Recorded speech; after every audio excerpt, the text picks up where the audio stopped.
ali, do troféu.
ఇప్పుడు జాగ్రత్త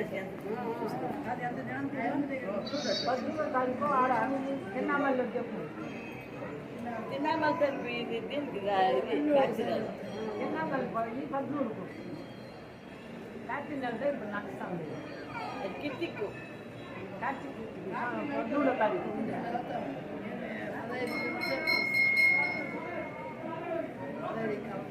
17వ తారీఖు చేసుకుంటారు 17వ తారీఖు చెప్పు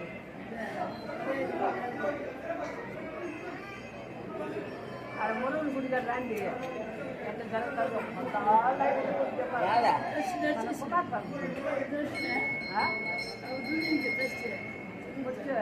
వెళ్ళండి పదకొండు కదా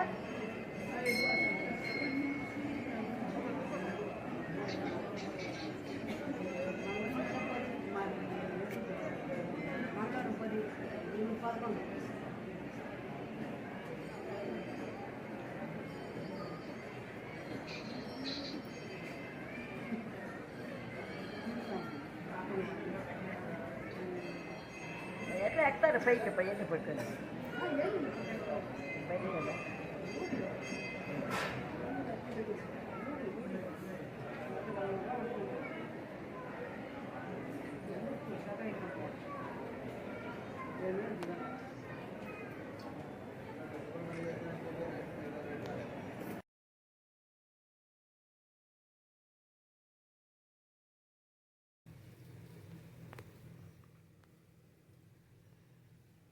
இதில் 1 கப் அரிசி மாவு, சும்மா ரெடிமேட் அரிசி மாவு, அவ்வளோதான்.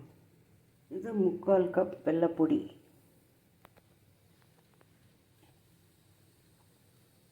இதில் நனையிற அளவுக்கு ஒரு 3/4 கப். இது நம்ம உண்ணியப்பம் பண்ண போகிறோம். இதில் 1 கப் அரிசி மாவு, சும்மா ரெடிமேடு கடை மாவே வச்சுக்கலாம். ஊற வச்சு அரைக்கணும் இல்லை, ரொம்ப பெஸ்ட்டு குவாலிட்டி வரணுன்னா ஊற வச்சு அரைச்சிக்கலாம். இப்போ 1 டம்ளர் அரிசி மாவுக்கு 3/4 டம்ளர் வெல்லைப்பொடி போட்டு அதில் 3/4 டம்ளர் தண்ணி அது விட்டு வச்சுக்கணும். ஊற வச்சுட்டு அப்புறம் அடுப்பில் வச்சு அந்த வெல்லம் கரையிற அளவுக்கு போதும். பாகெல்லாம் வரணும்னு அவசியம் கிடையாது, நல்லா கரையணும். வெல்லம் கரைஞ்சிட்டு, ஏன்னா இது வந்து க்ளீன் வெல்லம், அதனால் நீங்கள் வடிகட்ட வேண்டாம். அப்படி இல்லைன்னா நீங்கள் கொஞ்சம் அதை வடிகட்டிக்கோங்க. வடிகட்டிட்டு இந்த ஒத்த கம்பி பாகு அதெல்லாம் தேவை கிடையாது. ஜஸ்ட்டு வெல்லம் ரொம்ப நல்லா கரைஞ்சி கொதிச்சப்புறம் நீங்கள் வந்து இந்த மாவில் விட்டு ஊற வைக்கணும். அதுக்கப்புறம் கொஞ்சம் தேங்காய் பல்லாக நல்லா நெய்யில் வறுத்து போடணும். அதுக்கப்புறம் என்ன பண்ணணுன்னா ஏலக்காய் பொடி வாசனைக்கு போடணும். அவ்வளோதான். ஓகேயா? நெக்ஸ்ட் ஸ்டெப்ஸ் அப்புறம் காமிக்கிறேன்.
கிளறி இதை நல்லா ஊற விடணும்.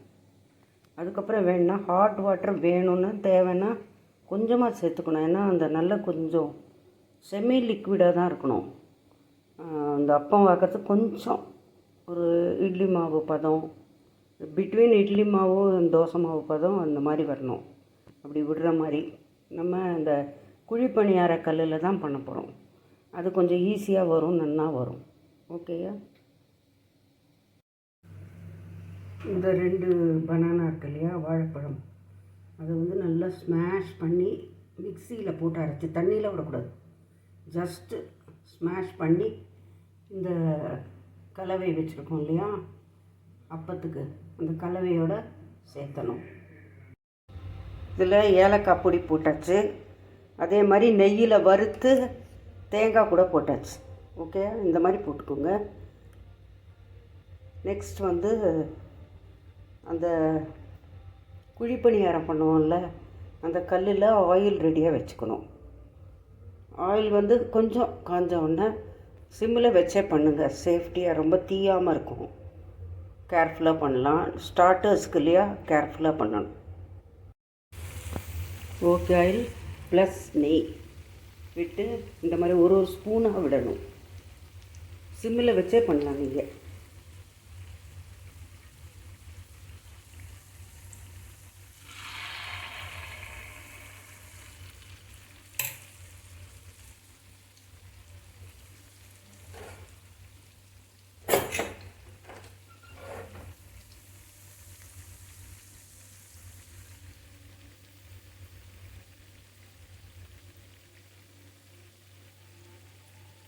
இப்படி திருப்பி விட்டுக்கோங்க.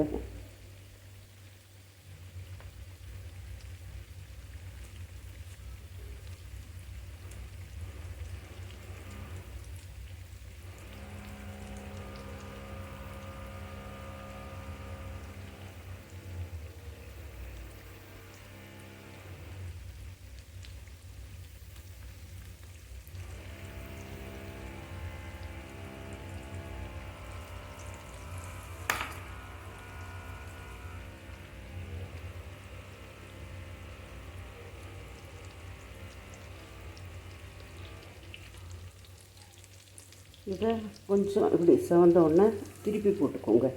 ஓகே,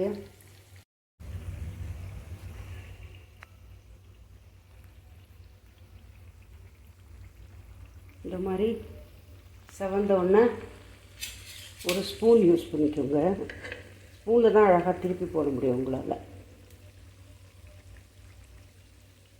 நான் வடிகட்டியில் ஒரு வடிகட்டுற ஒரு பாத்திரம் இருக்குல்ல, அதில் போட்டு வச்சுக்கோங்க.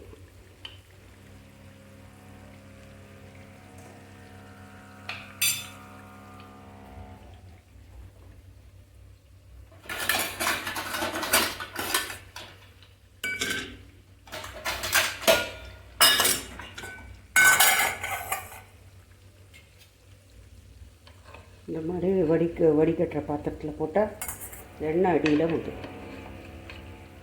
இது இன்னும் கொஞ்சம் கூட திருப்பி போடணும்.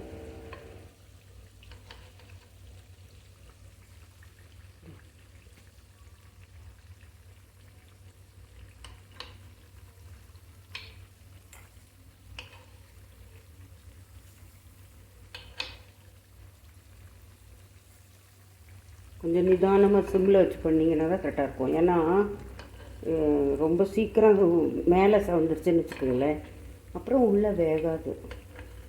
ஸோ அதனால் நல்லா உள்ளேயும் வேகிற மாதிரி எடுத்துக்கணும். இது கார்த்திகைக்கு செய்கிற முக்கியமான ஒரு சாமிக்கு நைவேத்தியம்னு சொல்லுவாங்க. கண்டிப்பாக அப்பம் செய்யணும், விளக்கு கண்டிப்பாக ஏற்றணும்.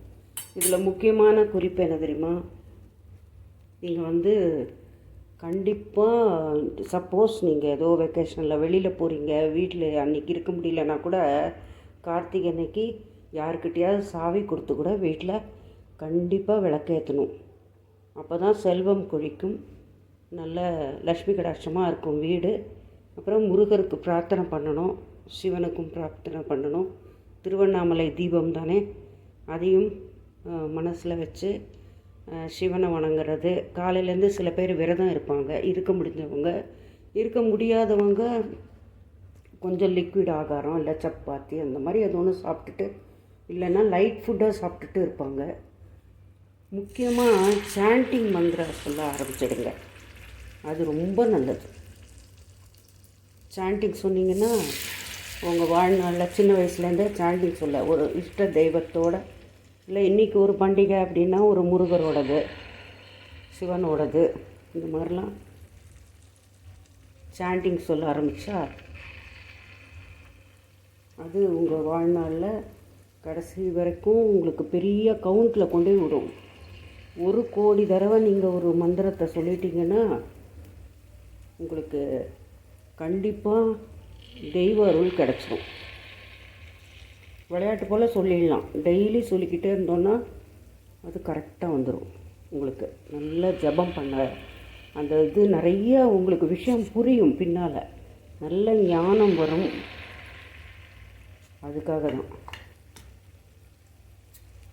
நல்லா யார்கிட்டையும் போய் ஜபம் கற்றுக்கணுன்னெலாம் இல்லை, நல்லா கை காலை மூஞ்சி இல்லை நல்லா குளிச்சுட்டு நல்ல சுத்த மனதோட விபூதியெல்லாம் இட்டுண்டு குங்குமம் இட்டுண்டு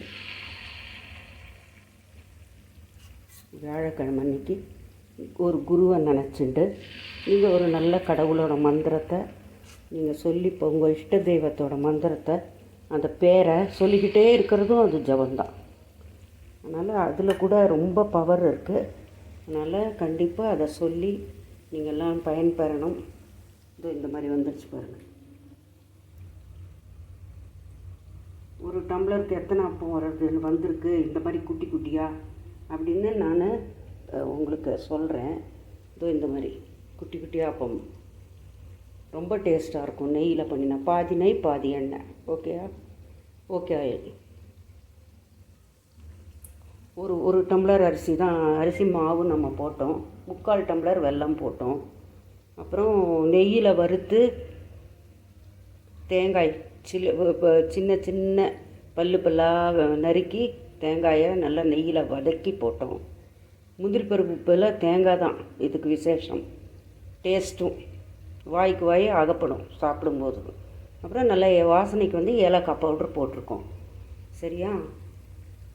அப்போது நம்ம இந்த மாதிரி பண்ணி கடவுளுக்கு நைவேத்தியம் செய்யுங்க. நான் வந்து உங்களுக்கு கொஞ்சம் இந்த இந்த எவ்வளோ அப்பம் வருது ஒரு டம்ளர் அரிசி மாவுக்குன்னு நான் சொல்கிறேன். ஓகேயா?